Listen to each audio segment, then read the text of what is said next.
Mesdames et messieurs, bienvenue à votre magazine de prédilection kiosque. Toutes nos excuses pour ces désagréments techniques, indépendamment de notre bonne volonté, mais nous sommes là pour vous tenir compagnie. La République démocratique du Congo a perdu hier, mercredi 18 octobre 2023, une de ses icônes politiques, en la personne de Némois Dantsemi, mort à l'âge de 77 ans au centre médical Nganda, où il était interné depuis le mois de juillet dernier à la suite d'un AVC, et d'où il est temporairement sorti il y a une dizaine de jours avant d'y être plutôt réadmis en urgence. On garde une pensée pieuse à l'égard de l'illustre Dispari, mais nous allons donc analyser et commenter son parcours politique et religieux à travers cette émission kiosque, et surtout que la mort l'a surpris dans sa posture de candidat député national sur la liste de la plateforme électorale présidentielle. Et puis, nous allons prendre les volets sécuritaires à l'est de la République démocratique du Congo, avec ses différentes conséquences, notamment les différentes manifestations du mouvement citoyen et groupe de pression ce jeudi 19 octobre 2023 pour exiger le départ de la mission onusienne en République démocratique du Congo, mais aussi le retrait de l'EAC et ainsi de suite. Au cours de cette émission, nous allons également analyser le repas des corps que le chef de l'État, Félix-Antoine Tshisekedi Tshilombo, a eu avec le généraux du FARDC. Analyse et commentaires à travers votre mission kiosque. Kiosque de ce jour reçoit Eric Tiswaka et Nico Faye. Vraiment, j'insiste, le respect des temps accordés doit être de rigueur, parce que cela va nous permettre de bien répartir les temps, enfin de baliser les chemins vers une meilleure émission. Nous avons aussi perdu 15 minutes. Nico Faye, vous êtes le bienvenu. Merci beaucoup. Cette émission kiosque. Merci beaucoup, estimé, pour l'opportunité. Vous avez commencé par nous faire une observation, mais néanmoins aussi une observation appelle aussi à une autre. Il faut souligner que nous avons déjà perdu 15 minutes. Il y a eu une erreur technique. Oui. Je l'ai déjà annoncé. Nos 15 minutes. J'ai demandé des excuses. Non, nous devons aussi récupérer nos 15 minutes. C'est juste ça. Ça n'appelle pas débat, mais nous faisons observer que nous avons perdu 15 minutes. Il faut respecter les temps. Oui, on va le respecter, mais nous avons déjà perdu 15 minutes. Vous avez 2 minutes pour introduire. Je dois rappeler à mon peuple, vous allez constater que je ne vois il nous reste 61 jours. Oui, je suis à pied, il n'y a pas moyen, je suis piéton. C'est pour cela qu'il n'y a pas moyen de transporter le grand tableau. 61 jours pour la tenue des élections, 86 jours, 96 jours pour la fin de mandat, parce qu'il ne faudra pas confondre la tenue des élections et la fin de mandat. Que chacun fasse sa part. 140 jours depuis que notre compatriote Salomo Kalonda Escadela avait été arrêté, dans les conditions que nous connaissons, mais jusqu'au séjour, il continue à croupir. Et d'ailleurs, selon les dernières informations, il serait gravement malade. On se pose la question, pourquoi garder un père de famille 140 jours? L'infraction pour laquelle il avait été arrêté de détention d'armes avait déjà été abandonnée. Mais on continue à conserver un père de famille, mari de quelqu'un, responsable. Il faut attendre l'aboutissement de la justice. Gravement malade, en dépit de tous les rapports médicaux qui sollicitent à ce qu'il mérite. Il a besoin de soins appropriés, mais on refuse toujours. On se pose la question, pourquoi ceux-là qui ont eu à détourner de l'argent, ceux-là qui ont été condamnés, ont bénéficié même des mesures de grâce, mais un Congolais qui n'a rien fait, mais par le fait des humeurs des individus, il est à la prison en dépit de la maladie qui ne fait que s'accentuer. Vous épuisez déjà vos 2 minutes. 50. Moi, dans ce rappel, ça englobe même les sujets du jour. Oui. 529 jours depuis que notre Bunagana échappe au contrôle de Kinshasa, c'est le volet sécuritaire. 50 jours depuis qu'il y a eu massacre. J'ai participé dans les marches. J'ai organisé des marches.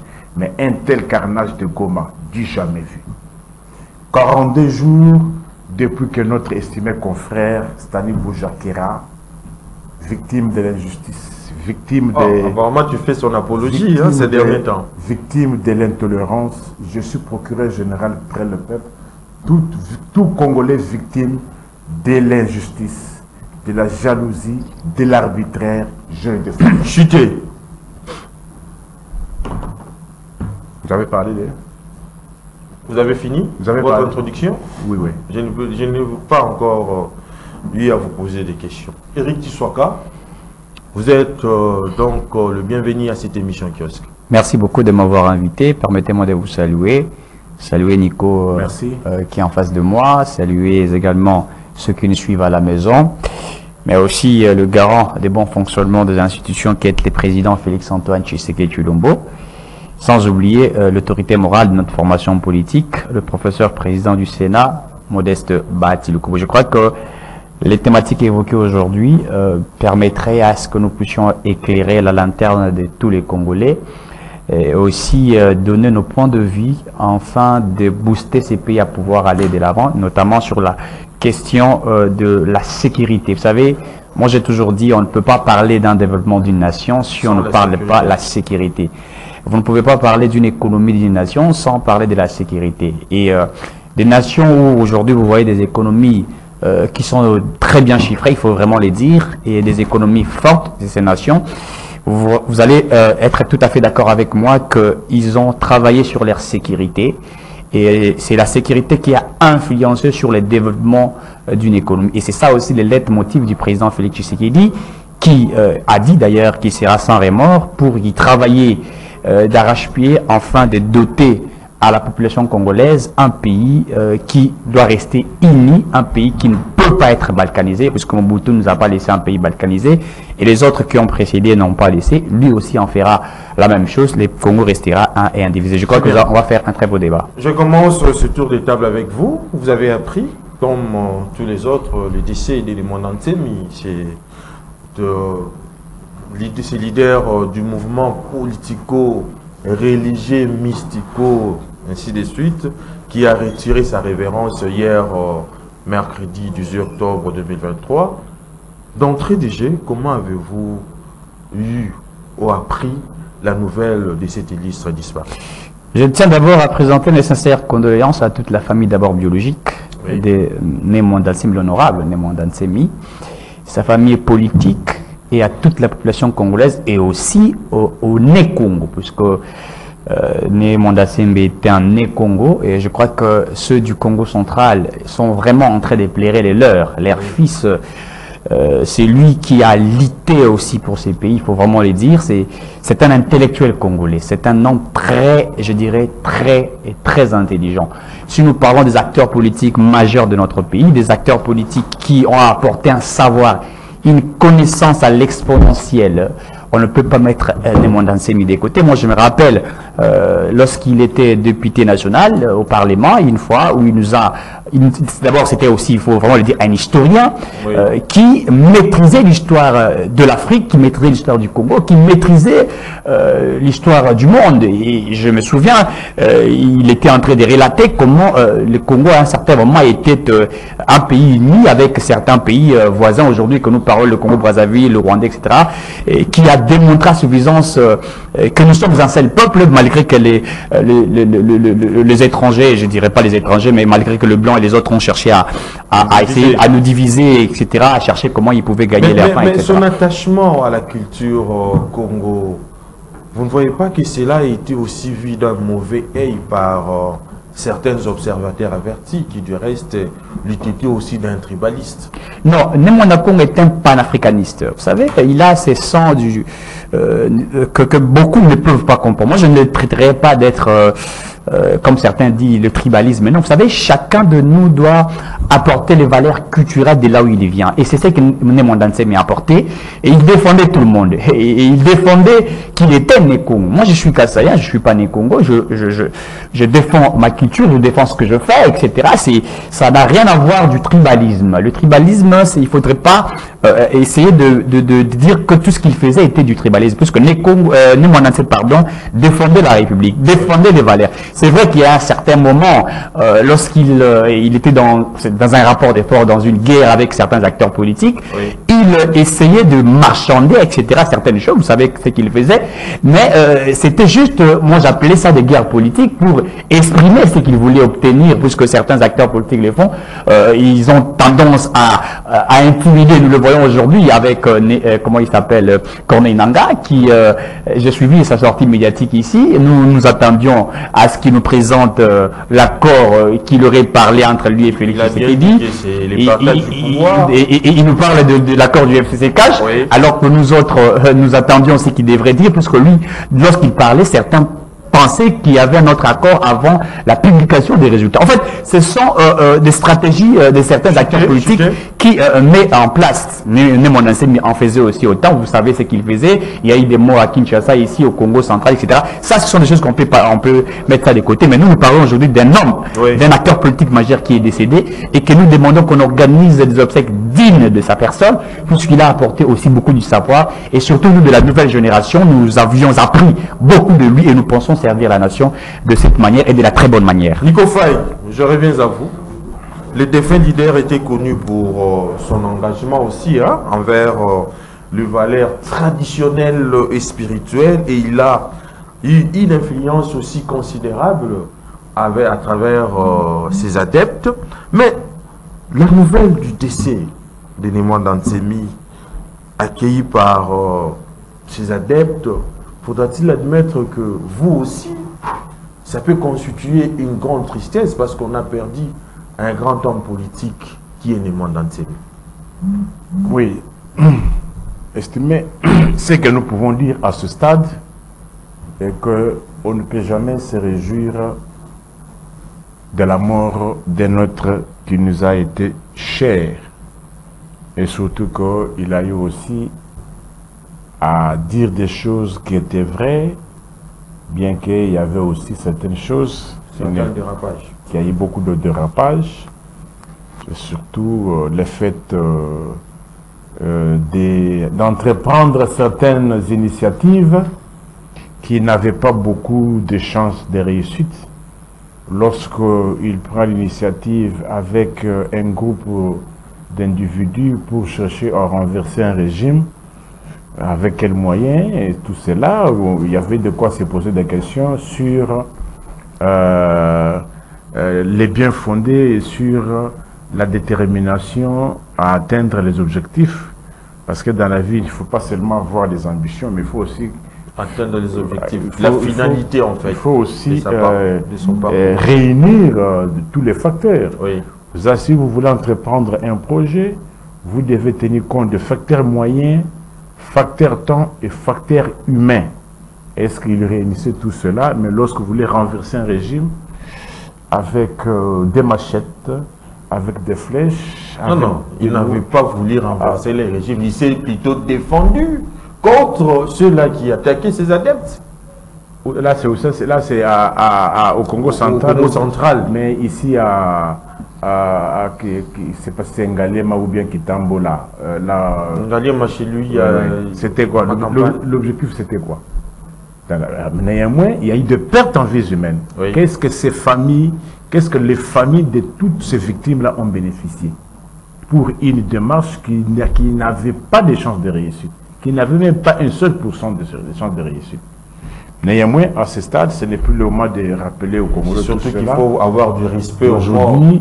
Non, mais si le mort là a été aussi à la base de beaucoup d'autres morts. Mais il faut tout oublier peut-être. Parce qu'il si vous voulez oublier pour les autres, mais pour nous, nous devons en rappeler. Ta vie est ma vie. De la même manière que ta vie a de la valeur, de la même manière que ma vie aussi a de la valeur. Tu as une famille qui compte aussi sur toi. Oui. Tu as une femme, tu as les enfants qui comptent aussi sur toi. Et lorsqu'on vous envoie dans une démarche qui n'avait aucune chance de réussite, il y a de quoi se poser des questions. Mais ce n'est plus le moment de le rappeler. Il a été avec nous. Aujourd'hui, il n'est plus. la vie est l'œuvre de la mort et la mort est l'œuvre de la vie. C'est notre chemin, nous tous. Très bien. Éric Tshisoaka, je reviens à vous.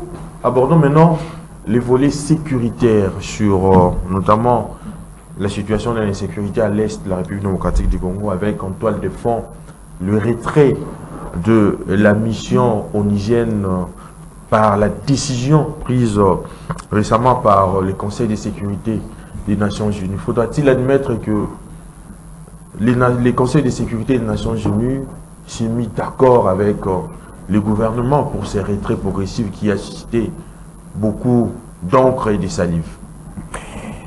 Écoutez, je crois que le chef de l'État avait déjà procédé à cela. Il y avait le gouvernement aussi a travaillé pour demander à ce que la MONUSCO quitte à petit fait les territoires congolais après avoir analysé pendant plus de 20 ans l'objectif qui était poursuivi par cette mission onusienne pour accompagner nos FARDC dans cette insécurité que nous avions vécue pendant plus de 30 ans.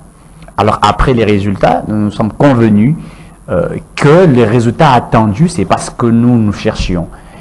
C'est pas un plaisir pour les Congolais. Alors il fallait faire une étude, faire un bilan et aussi prendre des décisions pour dire voilà, il faut demander à ce que qu'ils puissent partir, mais nous n'allons pas chasser la MONUSCO d'une manière brutale. Il faut y aller, je ne dirais pas ici chasser, mais il faudrait y aller d'une manière diplomatique. C'est ça la procédure entamée par d'abord le chef de l'État et également le gouvernement.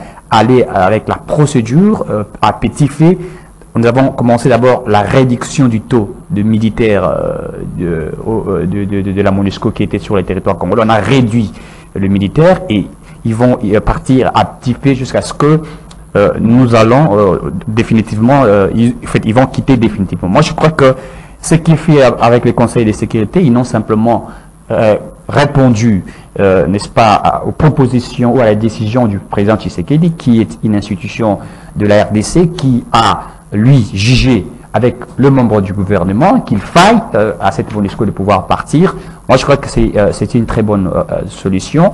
Mais nous, à l'interne, nous sommes aussi en train de travailler. Il ne faudrait pas que, lorsque la MONUSCO va partir totalement, et qu'il y ait un vide, qu'on dise, voilà, nous sommes incapables de sécuriser nos territoires. Moi, je crois que ce n'est pas une mission onusienne ou une armée française, etc., qui peuvent garantir la sécurité d'une nation.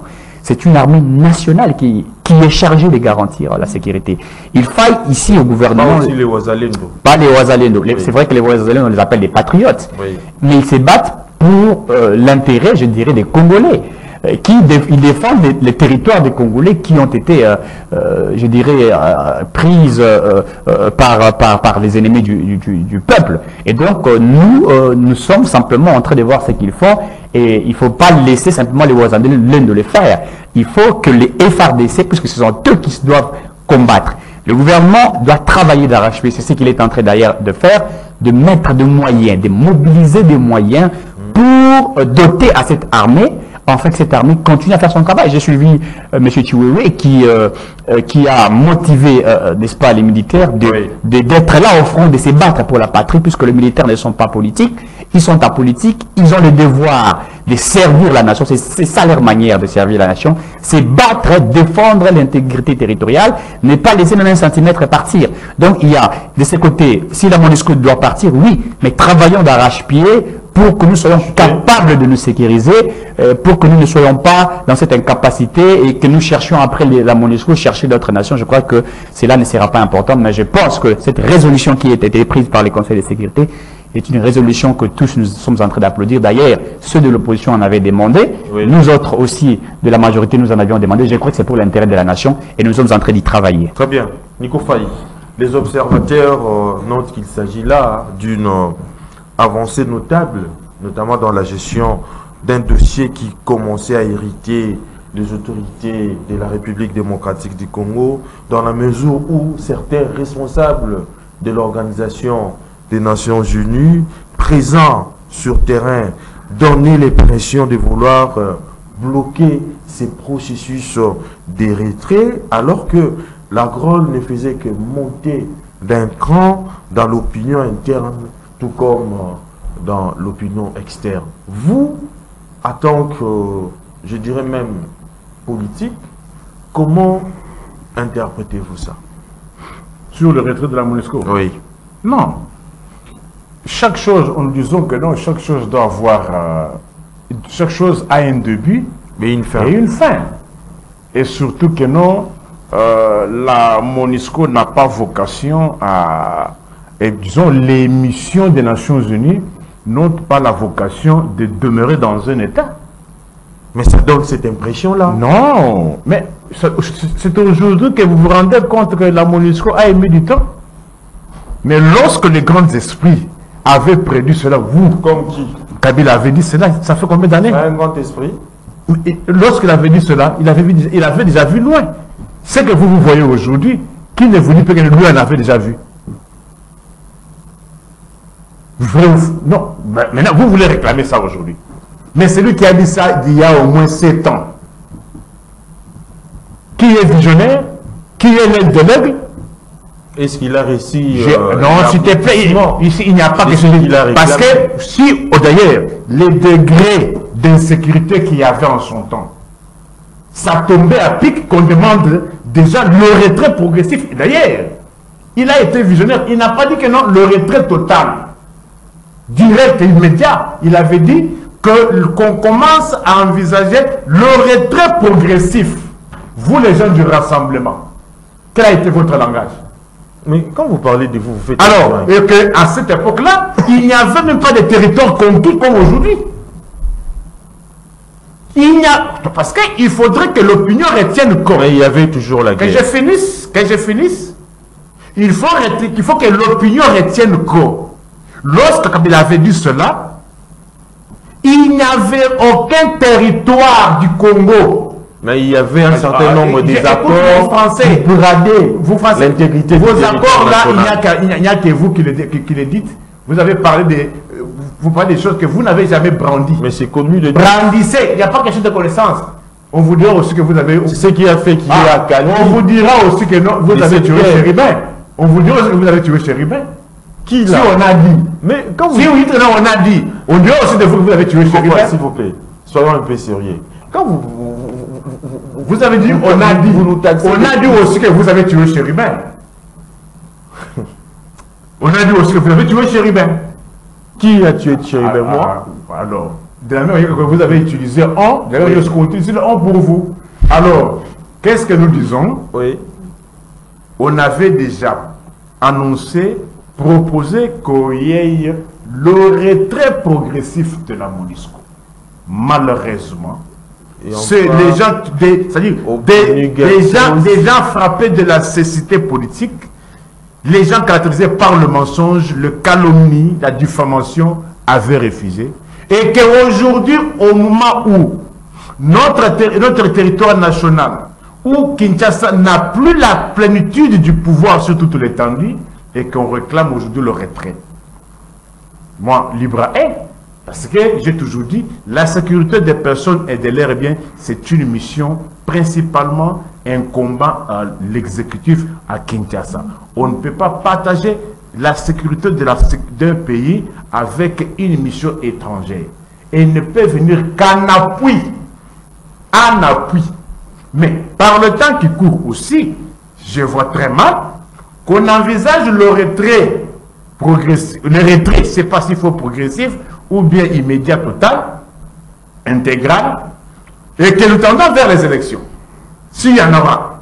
J'ai dit, nous tendons vers les élections parce que officiellement, il nous reste que 61 jours. Je me pose la question, est-ce que peut-on avoir les élections réellement au Congo aujourd'hui sans la MONUSCO? Dans un pays où le régime qui avait trouvé une compagnie d'aviation nationale qui l'a tué, je me pose la question, comment va se faire le déploiement de la logistique, de la logistique de la CENI? Parce que on l'a fait ici.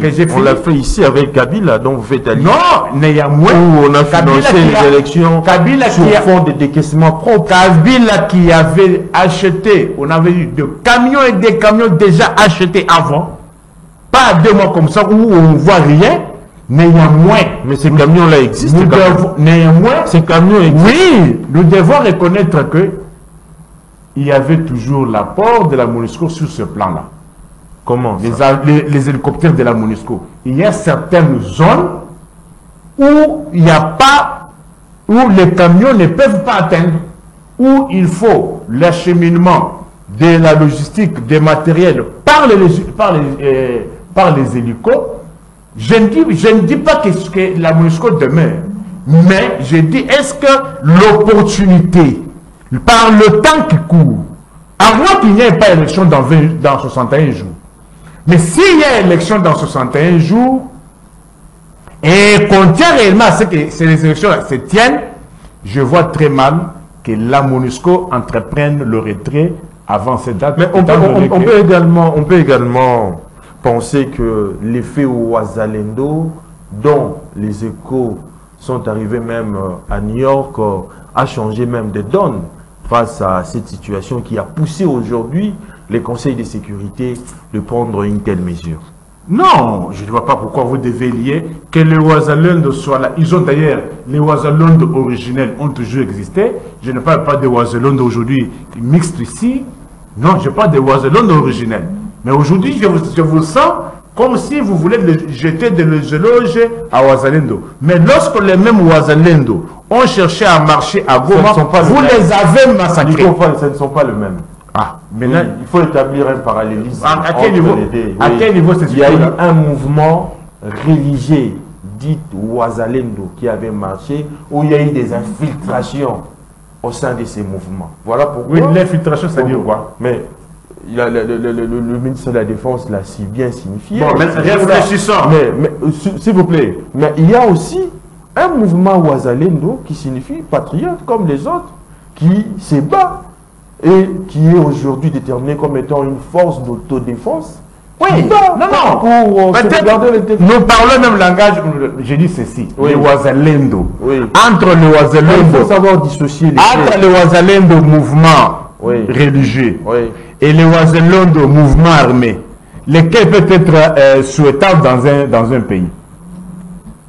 C'est-à-dire, on a un régime aujourd'hui qui tolère un groupe d'individus armés, mais qui ne tolère pas un groupe d'individus qui se sont construits à une église. Mais lorsqu'un individu s'il vous plaît, lorsqu'un individu prend conscience qu'il y a certaines choses qui dominent son pays, qui sont injustes et arbitraires, il a le droit de se révolter. Voilà.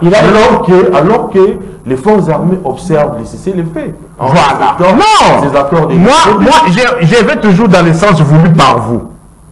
Entre le Ouazalendo, église, qui dit la MONUSCO a beaucoup traîné, on ne voit pas de résultats escomptés, qu'on marche, mais vous allez le massacrer. Vous allez le massacrer, comme on a vu là, 42 jours. Il y a eu un gauche. Moi, je suis d'abord dans la forme. Entre Ouazalendo, église, que vous avez massacré, et Ouazalendo, groupe armé, dans la Constitution, s'il te plaît, s'il vous plaît, tu m'interromps trop. S'il vous plaît, les questions sécuritaires sont tellement sensibles et qu'il ne faut pas l'aborder vague et vaille. Vous comprenez?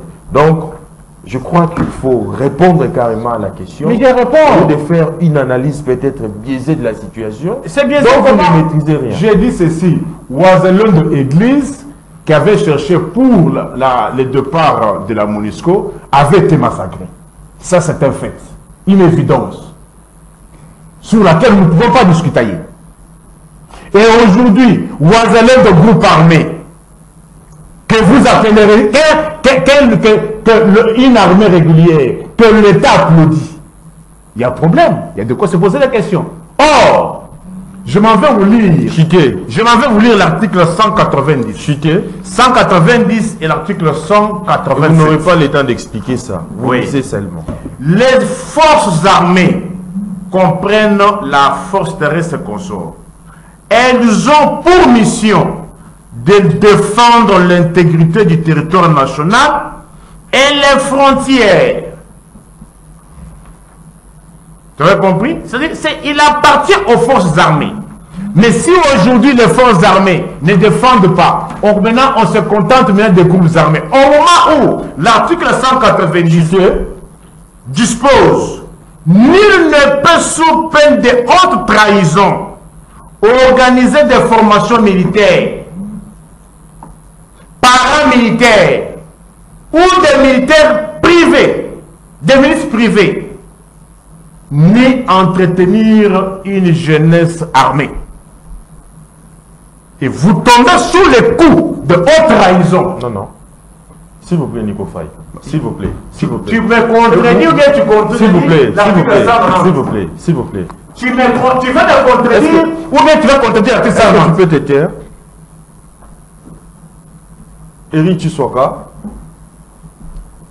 hormis ces volets sécuritaires avec la manifestation, plutôt le retrait de la MONUSCO, il y a eu également les mouvements citoyens, un groupe de pression qui accuse la force de l'EAC d'être également en connivence avec le rebelle du M23. Comment voyez-vous ça? Très bien, merci. Je crois que je vais revenir un petit peu en arrière, par rapport à M. Nico, qui a pris l'article 190 abusivement dans son rôle habituel du populisme. Il dit « Nul ne peut, sous peine de haute trahison, organiser des formations militaires, paramilitaires ou de milices privées, ni entretenir une jeunesse armée. » Les Ouazalendes ne sont pas entretenus par le gouvernement congolais. Il faut vraiment que nous soyons très d'accord. Et il ne faut pas faire la propagande des adversaires, des ennemis de la RDC. Les Ouazalendes se battent. D'ailleurs, c'est en Swahili, Ouazalendo, qui tout simplement veut dire patriote. Oui. Et ce sont des patriotes qui se sont constitués pour défendre l'intégrité territoriale. Lorsque nous avons accusé le Rwanda d'entretenir les M23, les Rwandais n'ont pas reconnu les M23 comme le leur. Pourquoi nous devrions reconnaître les Ouazalendo comme le nôtre, puisque les Ouazalendo combattent pour défendre la patrie? Alors, lorsque j'entends ici l'opposition dire que nous sommes en train d'entretenir une milice, mais c'est sidérant, c'est si grave que ça sorte de vous. Et là, nous comprenons automatiquement ceux qui préméditent et préparent les coups d'État, ils sont entretenus par vous. Raison pour laquelle vous suivrez John Numbi demander, inciter les militaires à la rébellion. Vous allez voir les évêques de l'Église catholique préméditer un coup d'État. Voyez-vous où nous sommes avec ceux qui ne sont pas de la patrie, ceux qui veulent détruire cette nation. Mais ça ne marcherait pas parce que tous nous sommes Ouazalendo. Ça ne marcherait pas. Antidémocratique, hein. Ça ne marcherait pas puisque tous nous sommes Ouazalendo et de vrais Ouazalendo. Vous savez, les vrais Maïmaï, oui, ce sont ceux qui ont défendu le Congo à l'époque. Et nous sommes Maïmaï, nous sommes des Ouazalendo. Des manifestations contre la force de l'EAC. Je crois que les mouvements citoyens sont dans leur rôle aussi de défendre notre pays. Puisque si vous suivez les revendications des mouvements citoyens, c'est puisque lorsqu'il y a eu, lorsque les Ouazalendo ont commencé à récupérer certains territoires, villages, etc., l'EAC a commencé à interdire, vous savez, à refuser, a commencé à mettre des coques en jambes pour que ceux-là ne fassent pas ce qu'ils devraient faire, c'est-à-dire se battre aux côtés du peuple. Et c'est tout à fait normal que ces patriotes, n'est-ce pas, ou en fait, le mouvement citoyen réclame à ce que l'EAC puisse partir, puisque le rôle de l'EAC, c'était quoi? C'est vrai qu'ils sont dans un processus d'amener la paix, discussion, etc. Ils attendent à ce que qu'il y ait, c'est-à-dire je dirais, pas simplement des accords, mais des échanges qui peuvent imposer une sorte de paix. Mais on déplore aussi la surmilitarisation dans cette partie est de la République démocratique du Congo. Outre la MONUSCO, la force de l'EAC, mais également la SADC qui va venir bientôt. Vous ne voyez pas que... Non, mais écoutez, vous savez, non, il faut comprendre une chose. L'insécurité qui est vécue dans la partie est de la RDC influence aussi certains qui sont nos voisins. Lorsque la RDC est en conflit avec le Rwanda, il faut savoir que ces conflits peuvent influencer d'autres conflits. Parce qu'ici, lorsque nous ne reconnaissons pas les M23 qui est sur nos territoires, Voyez-vous, et que nous cherchons ces M23, ces M23 peuvent aussi créer des problèmes dans certains territoires comme l'Ouganda, Burundi, etc.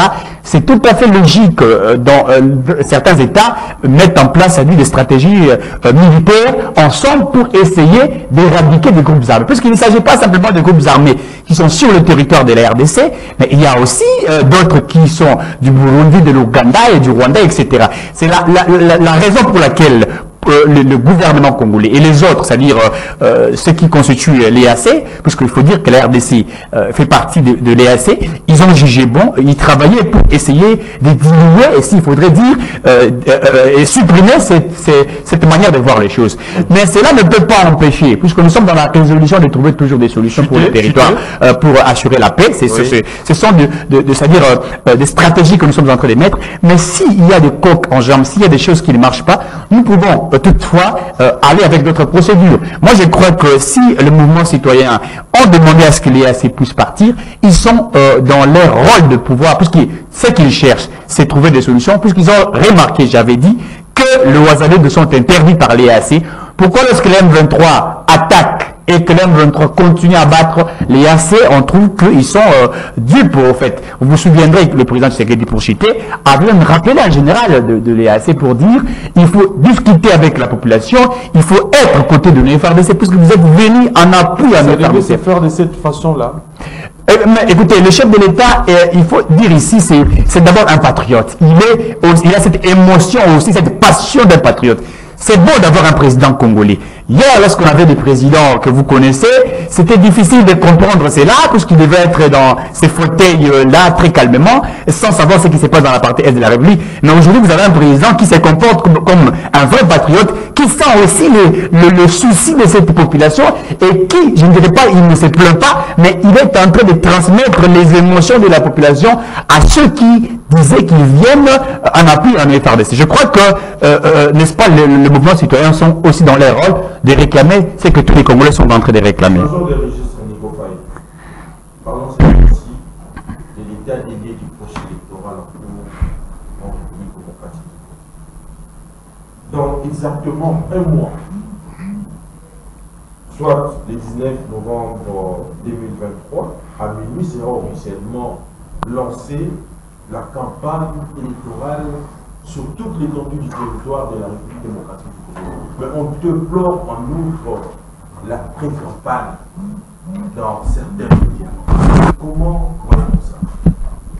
D'abord, vous allez constater que l'ami a parlé 2 fois concernant le premier sujet. Moi, je n'ai parlé qu'une seule fois. Alors, une seule fois. Alors, j'aimerais, oui, dans les timings même. Dans les timings même partis par vous, il faut souligner que je suis tout de près. Les patriotismes se traduit dans les actes. C'est insensé et incompréhensible que lorsque les compatriotes sont tués et que ceux qui sont censés sécuriser ce dernier se complaisent dans la boisson, dans l'alcool, dans les danses, dans les concerts. Mais vous ne voyez pas les efforts qui sont en train d'être fournis pour ne serait-ce que... Tu m'interromps trop. Tu m'interromps trop. Et je crois qu'on va vous faire cette observation-là. Parce qu'il y a certaines dérapages de votre part aussi. Alors je dis ceci. Oui. Le patriotisme ne se décrète pas. Le patriotisme se constate. On ne peut pas prétendre être patriote et surtout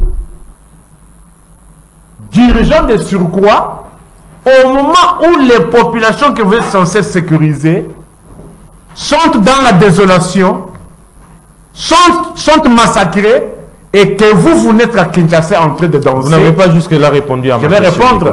Répondez à la question. Parce que de l'autre côté, j'ai entendu dire que non, on court derrière les temps. Répondez à ma question. Ça devient dégoûtant. On a changé de registre, s'il vous plaît.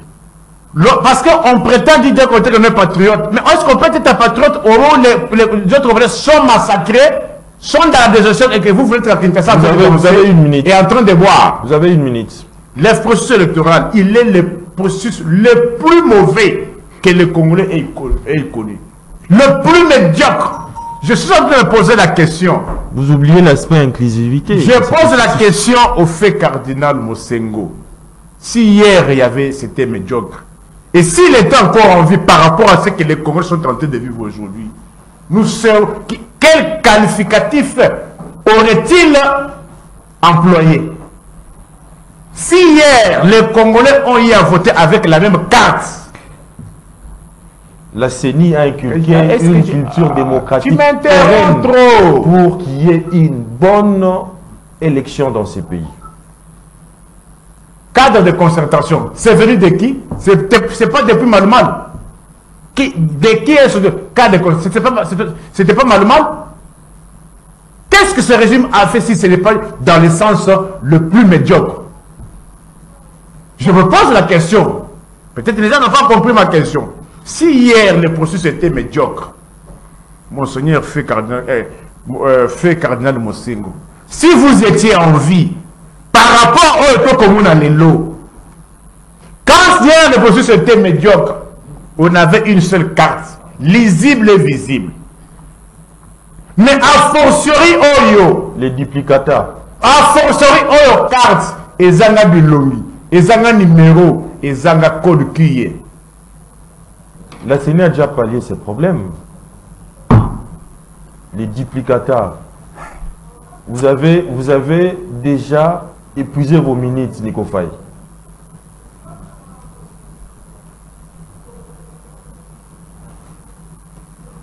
Qui va voter avec cette histoire-là?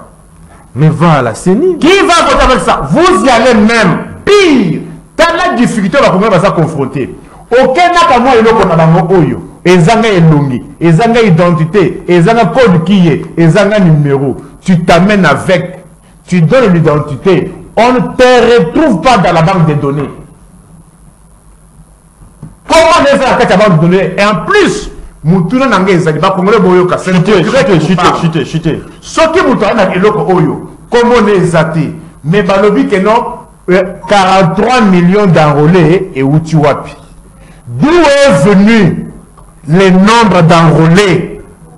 Parce que Batumusu Soubake, Bakouti, Bakomo na Bangote. Mais d'où est venu ce nombre de 43 millions d'enrôlés?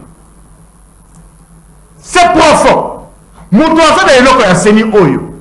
Dans sur lequel il n'y a ni combo, ni photo. Mais il y a moins que pour passer à l'air Moussou Yassika. Après, si identité naïe, bazo ko naïe, combo naïe exacté.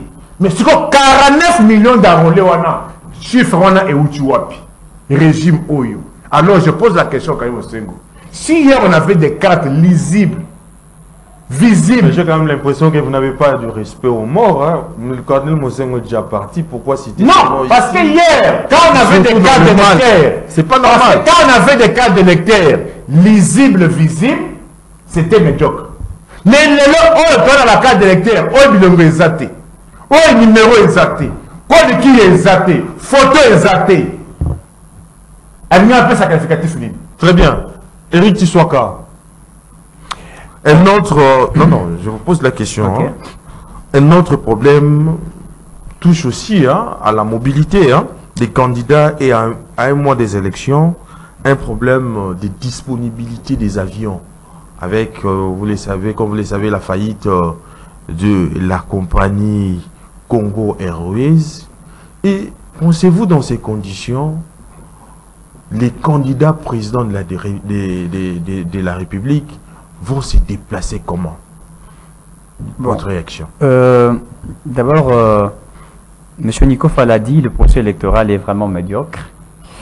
Pour lui, ça devrait être très bien si, comme l'Église catholique avait présenté M. Hervé Diakessé, vous vous souviendrez de cela, c'était aussi l'un des candidats de l'Église catholique qui aujourd'hui a remplacé porte-parole, Chéribert Okende, qui aujourd'hui a remplacé Chéribert Okende. Donc vous trouverez déjà la carte qui était déjà présentée, c'est-à-dire que c'était, si ces messieurs étaient partis à la CENI, ça devrait vraiment être les candidats de Moïse Katumbi. Voilà où on veut nous amener, alors que nous voulons la clarté, la vérité et le peuple ne peut que retenir le jeu des autres là. Il parle de la carte d'électeur. Vous avez heureusement que vous avez déjà répondu à cela. La CENI a déjà répondu à toutes ces questions. Les duplicateurs sont déjà octroyés à ceux qui ont, je ne dirais pas perdu, qui ont déjà des cartes d'électeurs, qui ont des problèmes. Vous n'avez qu'une minute pour qui ont des problèmes. question. Donc voilà, il y a déjà des solutions qui sont trouvées. On ne peut pas revenir là-dessus. La CENI se prépare. Je pense que pour la question des avions, j'ai suivi le ministre des Transports qui en a parlé. Il faut des moyens pour relever cette compagnie aérienne Congo Airways. Mais quand, mais écoutez, le problème, ce n'est pas quand. Déjà, lorsqu'on a fait un état de lieu... Les élections se profilent déjà à l'horizon. Mais oui, mais les élections, je crois que Nico a dit, c'est pratiquement dans 61 jours. Voyez-vous, mais on ne peut pas, je réponds à la question. On ne peut pas avoir une conclusion active sans que nous soyons déjà dans les délais, en fait. Et pour la question des avions, c'est le gouvernement qui va répondre à cela, puisque nous savons que les élections seront organisées. C'est-à-dire, les questions déjà évoquées sont sur la table et cela sera résolu. J'ai suivi le ministre des Transports qui a d'ailleurs dit, non simplement il faudrait relancer le Congo Airways, mais le gouvernement a aussi l'obligation de créer une autre entreprise aérienne. Donc, ce sont des possibilités qui sont mises sur la table et que cela serait fait. Et dire ici que mandat est sili, je crois que ce ne sont pas des réflexions que nous pouvons mettre sur place, puisque vous vous souviendrez pour la production de cartes d'électeurs, mais nous avons vu cela être fait et dans les délais convenablement. Donc la question de déplacement des candidats présidents, je crois que cela sera résolu.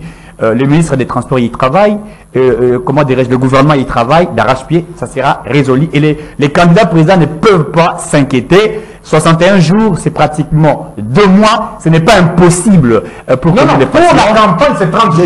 Oui, ce n'est pas impossible, ce n'est pas impossible. Je pense que le gouvernement sait ce qui doit être fait et je crois que le gouvernement va répondre à toutes ces questions-là. Donc ici, il ne faudrait pas, non, ici, il ne faudrait pas, je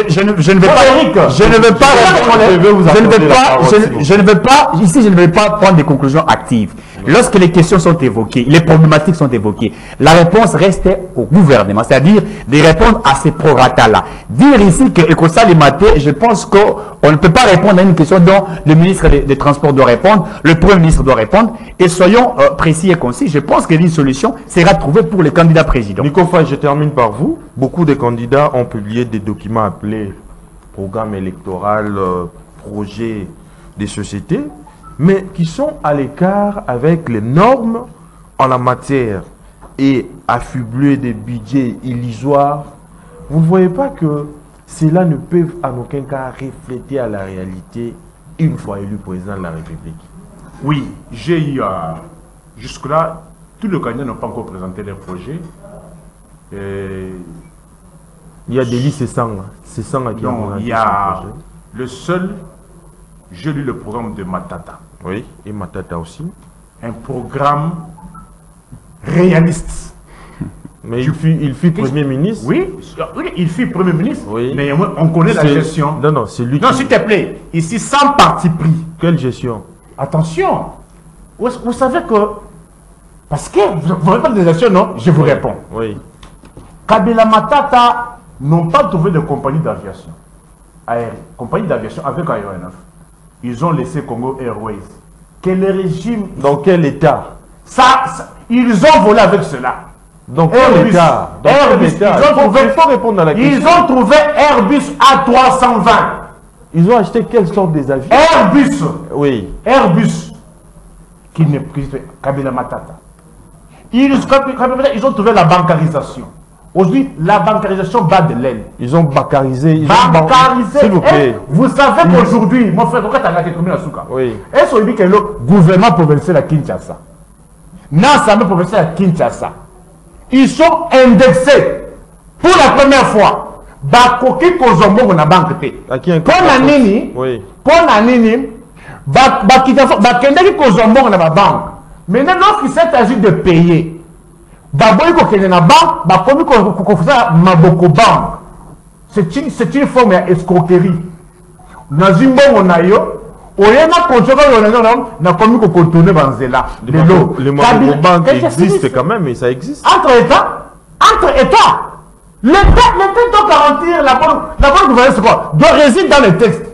Tu peux me donner la raison, Kabila Matata a créé Transco et que le régime le régime a créé Transacadémia. Sans tous les engins de Transacadémia n'ont pas de contrat de travail. Mais quand Kabila Matata ont créé Transco, ils étaient liés par le contrat du travail. Mais Société Transacadémia, est-ce que tu comprends au moins? Pour quelle rémunération? Est-ce que tu comprends au moins? Ouais. D'abord, une société créée par l'État et dont les agents n'ont pas de contrat de travail. Est-ce que ça a un sens? Kabila Matata ont créé Transco, il y avait des contrats de travail. Mais là, il y a Transacadémia. Contrat de travail exact, un paiement dans quelques mois, un paiement sur un paiement. Babouti Kobeta Babouchou Rwanda. Chité. Est-ce que vous avez Transacadémia? Babeti Babou pour gagner le salaire. Tu peux comparer ça? Est-ce que tu peux comparer ça? Kabila Matata, nous avons laissé nous transcrire ici. Alors, vous venez en faillite. Vous venez qui est en banqueroute. Et qu'est-ce que nous disons? Qu'est-ce que nous disons?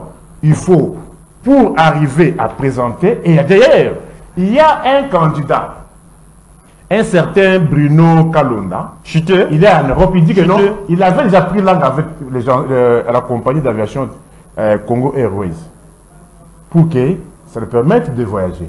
Mais maintenant qu'il y a eu cette situation, que va-t-il se passer? Un certain Bruno Kalonda, il m'a appelé pour me dire ça. Que va-t-il se passer maintenant? Mais on nous amène où? Dans moins de 61 jours, la campagne doit commencer le 29 ou bien le 30 du mois prochain, mais celui-ci qui est sur le terrain vous dit que non, on va. Tu seras une minute. Oui, mais est-ce qu'il peut nous dire le problème qui s'impose à Congo Airways, puisqu'il s'agit d'abord, le problème de Congo Airways est dès sa création. Vous voyez, le part d'action, c'est là où il y a eu des problèmes. De quoi, de qui? S'il vous plaît. Je l'ai laissé le temps de parler. Oui. Et vous mentez à la fin? Il a fallu reconstituer ou réorganiser la politique du Congo Airways. C'est là où il y a un problème. Voilà pourquoi cette entreprise est en faillite. Il faille, je crois que le ministre avait parlé de 100 et quelques millions de dollars pour qu'on puisse relancer le Congo Airways. Et là, il n'a pas dit, mais il nous amène tout ça. Alors, je rentre un peu plus par rapport au programme. Il dit, Matata a un programme réaliste. Oui, un programme réaliste de Bukangalozo. Lui, il veut encore nous détourner l'argent. J'ai suivi les programmes de Délice et Sanga. Bon, un programme qu'il a présenté. Il est candidat, j'ai suivi son programme. En fait, ils ont de leur programme. Chacun a leur programme. Mais peu d'entre eux veulent réellement construire ces pays. Et ça, nous les connaissons. Ils ne sont que dans le populisme, etc., dans tout ce qu'ils font là. Parmi eux, il n'y a pas de gens qui veulent vraiment voir ces pays avancer. Ils ne sont que des mèches avec ceux qui sont en train de créer de l'insécurité, etc. Nous avons un bon programme avec Félix Tshisekedi, RDC, Renaissance, développement et crédibilité. Très bien. Ces programmes sera mis en valeur et ces pays ira de l'avant parce que nous travaillons. C'est la fin de cette émission kiosque réalisée par le patriarche Doudou Monteri. Merci de l'avoir suivi et bonne suite des programmes sur Canal Congo Télévision.